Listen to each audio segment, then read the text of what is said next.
I've always said that Valentine's Day evening is a great night to go out if you're in the market for love, because it's fairly easy to tell who's single. If someone is out at the bar unaccompanied on Valentine's Day, there's a pretty good chance they're available. Or if they are in a relationship, it's apparently not going very well, and they might be open to an upgrade. What I'm saying is that if you're hungry for love, it's like a lonely person buffet out there tonight, folks. And apparently, if you happen to live in one of 2 Cleveland suburbs, that buffet offers a remarkable number of entree selections. And I'm now done with the buffet metaphor, I promise. A recent report analyzed U.S. Census data to determine which suburbs have the most single residents. And not only did our own Lakewood come in at number 3, but Euclid scored the very top spot for the most single people per capita, separated only by Hoboken, aka the romance capital of New Jersey. Now, of course, I take all these clickbaity studies with a grain of salt, especially when they come from sources called things like solitairebliss.com, the origin of this report, which is apparently also a website where single people play card games together or something. So it's not exactly the Wall Street Journal, but they did use actual census data, and this looks fairly legit. But if this is true, how is it possible?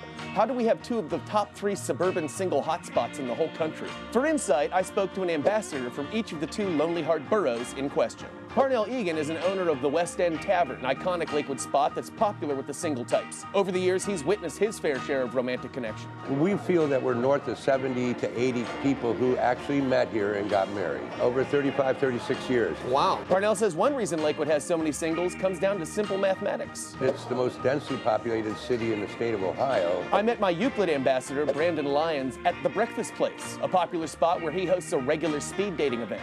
Euclid is one of those type of cities that you could come to and make your way into. They got a lot of apartments, so it gives singles a lot of space to literally grow and get themselves together. Is it a particularly romantic place, Euclid? I guess you could say so, because it's so easy to say, let's take a walk on the lake. Lake is an aphrodisiac. There we go, maybe Lakewood. Maybe he was onto something. Both suburbs are right on the lake. Are single people drawn to the romance of the sea, combined with a relatively affordable rental market? The study revealed even more. One of the reasons, apparently, that there are so many singles here is that Euclid has the 4th most divorces. They're really attracted to the lakefront because it gives you the vibe of rejuvenation. You can start over. Start over. I suppose that goes to follow. Right, yeah. But that's somebody else's opportunity, Right. And if you do happen to be looking to meet someone tonight, consider that a cheap Uber ride to Euclid or Lakewood could improve your odds considerably, at least from a purely statistical standpoint. And look, even if it doesn't work out, you can always go to solitairebliss.com to play some cards alone. So you got a plan B. Happy Valentine's Day, folks. This is Mike from 3 News saying, love the one you're with.